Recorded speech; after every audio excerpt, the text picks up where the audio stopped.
Une attaque qualifiée de honteuse par les Nations Unies. Le centre-ville de Tcherniv, au nord de l'Ukraine, a subi un bombardement russe meurtrier samedi. Un match inédit est attendu ce dimanche entre l'Angleterre et l'Espagne, qui s'affronteront pour la finale de la Coupe du Monde féminine de football. Au moins 7 personnes tuées et plus d'une centaine de blessés selon les autorités, après le bombardement samedi du centre-ville de Tcherniv. La ville du nord de l'Ukraine avait jusqu'alors été plutôt épargnée par la guerre depuis l'invasion russe de février 2022.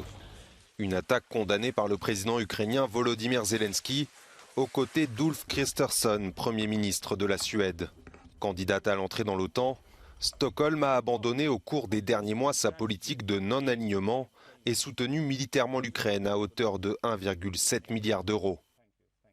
De son côté, Vladimir Poutine a présidé une réunion avec les généraux chargés de l'opération militaire en Ukraine à Rostov-sur-le-Don, ville du sud de la Russie, proche de la frontière.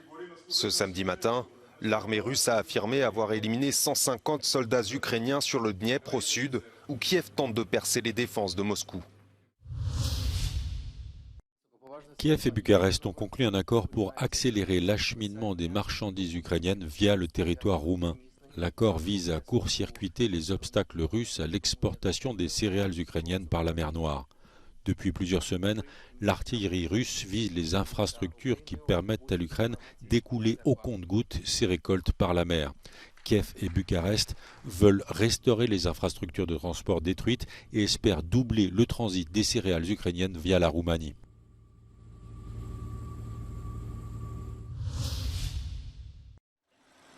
C'est l'image que Washington attendait de cette rencontre. Les dirigeants du Japon et de Corée du Sud étaient à Camp David ce vendredi pour un sommet qualifié d'historique.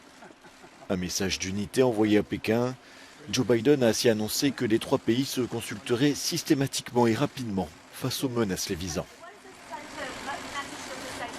China obviously came up.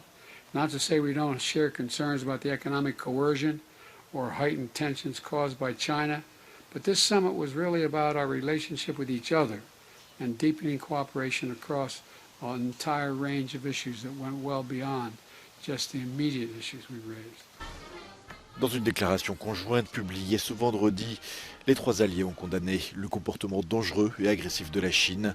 Joe Biden assure néanmoins toujours espérer rencontrer le président Xi Jinping dès cet automne.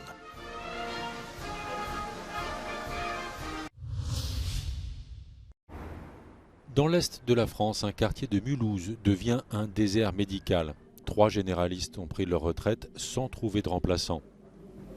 5000 patients se retrouvent sans suivi médical et se reportent vers les urgences ou SOS médecins. On essaye de mettre en place, si possible dès novembre et sinon ce sera début mai, un nouveau centre de consultation permettant avec l'appui de médecins retraités, des étudiants en santé également et des assistants médicaux de prendre en charge à minima les patients les plus lourds, les plus chroniques. Mulhouse n'est pas une ville universitaire et n'attire pas les jeunes médecins. Ceux qui ont pris leur retraite parlent d'un travail éreintant et expliquent que leurs jeunes confrères souhaitent désormais préserver leur vie de famille. 15 000 personnes habitent dans ce quartier populaire. Ça va alors? Ça fait peur quand même, parce qu'on se dit, qu'est-ce qu'on va devenir s'il n'y a pas de médecin? La Coupe du Monde féminine de football s'achèvera ce dimanche à Sydney, au cours d'un affrontement inédit entre l'Angleterre et l'Espagne. La star anglaise Lauren James est de retour après une suspension de 2 matchs, un atout majeur pour la sélectionneuse de l'équipe nationale anglaise. Tout comme l'Angleterre, la Roja espagnole tentera de remporter le premier titre de son histoire en Coupe du Monde. Mais quel que soit le résultat, l'Europe met fin à 16 ans de disette en matière de Coupe du Monde féminine, l'Allemagne ayant remporté le trophée en 2007.